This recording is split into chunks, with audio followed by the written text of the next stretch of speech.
Bonjour, morning brief du 28 juin 2017. Avant tout, je vous souhaite Aïd Mabrouk ou Kolam ou Toumahain Prir Snin Daima. Alors, peu d'actualité, surtout deux ou trois petites questions sur la place de Tunis, mais on commencera par la bourse de Casa. Le Mazi affiche une performance de 1,8% sur la semaine, plus 3,3% depuis le début du mois de juin. On est à plus 2,68% depuis le 1er janvier 2017. Alors, côté actualité, Tijari Wafé Bank annonce la clôture de son emprunt subordonné de 1,5 milliard de dirhams. Emprunt subordonné éligible au Tayatou. Par contre, sur Tunis, il y a deux ou trois petites questions intéressantes à vous exposer ou à vous illustrer. On commence par le marché. Semaine dans le vert, plus 0,7%, renforçant ses gains exceptionnels depuis le 1er juin 2017. On est à 4,1%. Depuis le début de l'année, 8,10%, presque. Donc la moitié revient au mois de juin. Revient essentiellement au mois de juin. Donc pour les deux petits trucs, questions à signaler, c'est Telnet. Telnet, il y a eu la sortie, disons la vente de cet EKD de 20% détenu par le consortium tuniso-koweïtien de développement et qui a été repris. Ce bloc a été repris par Friha par le biais de la société Hekma Participation.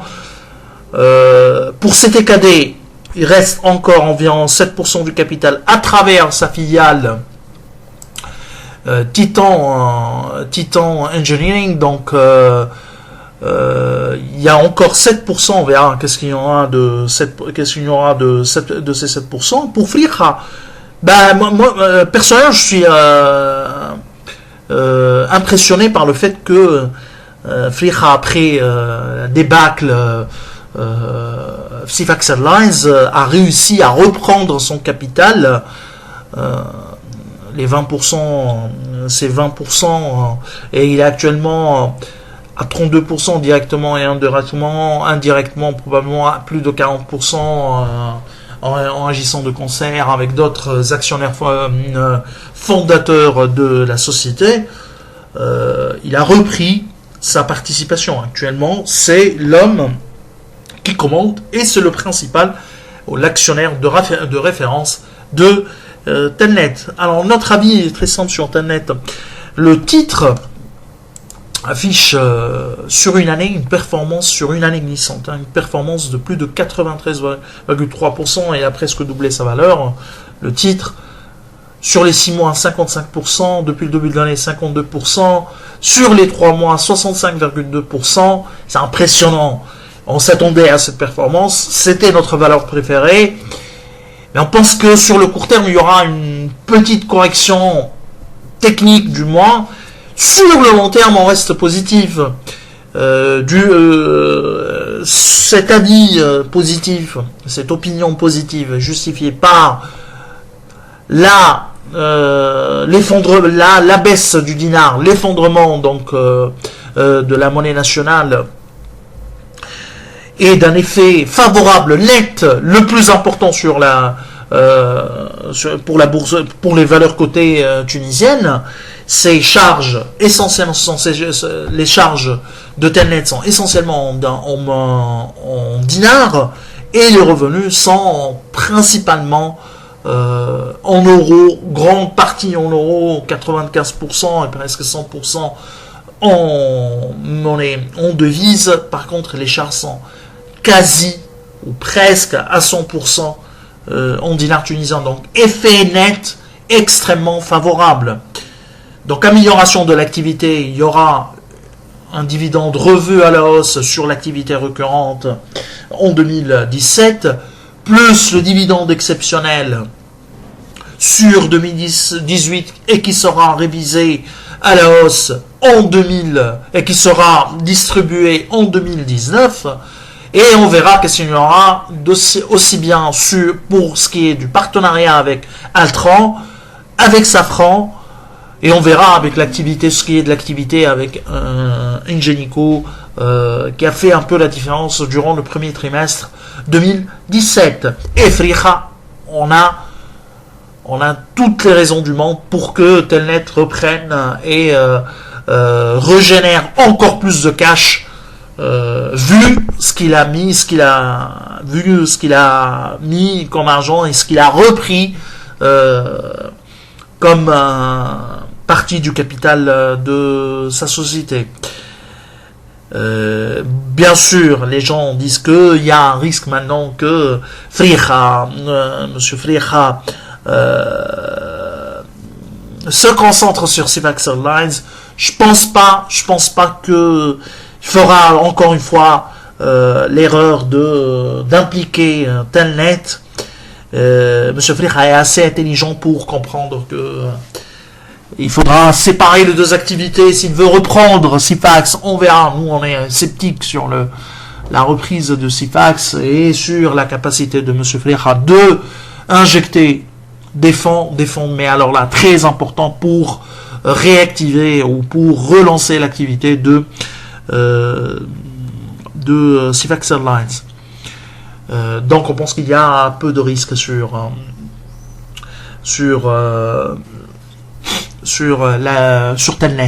Telnet en tant qu'activité, et je pense que sur le long terme, Telnet a encore énormément de potentiel. Je vous rappelle juste que 2011-2012, c'était une capi de plus de 90 millions de dinars. Aujourd'hui, on est à 60 millions de dinars.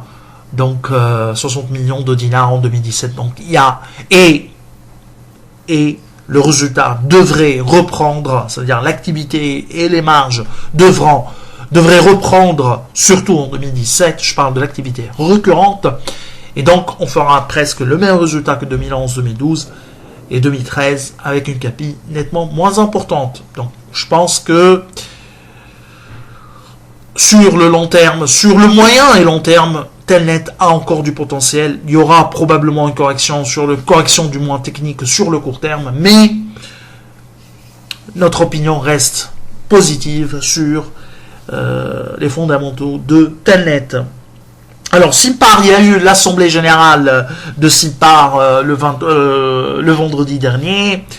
Ce qu'il faut retenir pour Simpar, c'est que BNA sortira du capital de Simpar. Du moins, il y aura la session sortie partielle et la session de 10% du capital. Mais vu les engagements avec le groupe et vu la cherté de ces engagements sur la question des parties liées, on pense que tôt ou tard, Simpar, BNA sortira totalement du capital de Simpar. Ce qui est sûr, c'est que les 10% doivent être vendus avant le mois de juin 2019. Alors, intéressant également à signaler la question du ADH et le communiqué ou le droit à la réponse de la Chambre des concessions automobiles à UADH, surtout sur la question de 1000 voitures, des fameuses 1000 voitures. Cette fois-ci, la Chambre précise que 2015 c'était une exception et non pas 2016 qui était l'exception, comme l'affirme Monsieur Bassem Lokil. Donc, en réalité, pour la Chambre, le vrai quota, c'est 2016. Le vrai quota d'Ores et de Mazda, c'est 2016 et non pas 2015. On verra si en 2017, on aura ce chiffre et que il pense que la Chambre, que UADH bénéficie du même sort ou a le même traitement que les autres concessionnaires, et que contrairement à ce que affirme Monsieur Bassem Lokil, donc il n'y a pas de traitement de faveur et que c'est une chambre qui agit au nom de tous les concessionnaires, au nom de l'industrie. Nous, on pense que ce genre de chambre n'a pas lieu d'être ou n'a pas lieu d'avoir ce poids si on était dans un marché libre, hein, et que chaque société ou chaque concessionnaire réellement discute avec son fabricant ou son carmaker, son fabricant de voitures ou constructeur de voitures directement, sans passer par la chambre et donc par les discussions avec le ministère pour ce qui est du quota. Donc, vivement le marché libre pour éviter ce genre de précision, détail et de discussion entre une société et sa chambre de représentation. Autre question également, magasin général. Magasin général, surtout à signaler le fait que les bailliers, les dirigeants de MG ont annoncé qu'il y a des problèmes fonciers pour ce qui est de l'hypermarché. Et qu'il y aura du report, un nouveau report. Nous, on n'a pas de détails de ce problème. D'ailleurs, le marché n'avait pas ce genre de détails. Ce qui est sûr, c'est que l'année dernière, on s'attendait à ce qu'il y aurait le communiqué ou le détail de financement de l'hypermarché annoncé par les dirigeants de MG. C'est ça, ce qui manque réellement à nous, et on a été surpris par le fait que MG n'avait pas publié au cours de l'année ce communiqué, les détails de ce financement, et on apprend dans l'Assemblée qu'il y aura un report de délai et qu'il y a des problèmes fonciers liés à cet hypermarché. J'aime bien savoir si Auchan est au courant ou Auchan est au courant de ce sujet et quel serait l'avis d'Auchan par rapport à cette question de problèmes fonciers et de nouveaux reports pour l'hypermarché, pour la réalisation de l'hypermarché MG. Alors je vous souhaite une excellente journée. Au revoir, à demain.